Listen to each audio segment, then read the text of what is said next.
તમારે સુરતથી અમદાવાદ જવું છે, પણ તમને એવું લાગ્યું કે અમદાવાદ સુધી પહોંચવાનો રસ્તો સારો નથી, પણ મુંબઈ જવાનો રસ્તો બહુ સારો છે, એટલે હું એ રસ્તેથી જઈશ.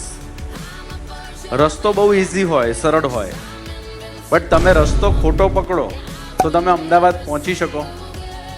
Is it any way possible? કદાચ તમારે ગમે ત્યારે યુટર્ન મારીને અથવા તો કોઈ બીજા રસ્તે આખું ફરીને પાછું અમદાવાદ તરફ આવવું જ પડે જો તમારે અમદાવાદ જવું હોય તો. એટલે સામાન્ય રીતે ગણિતનો રસ્તો જાય છે નંબર્સ પ્રત્યેના પ્રેમથી.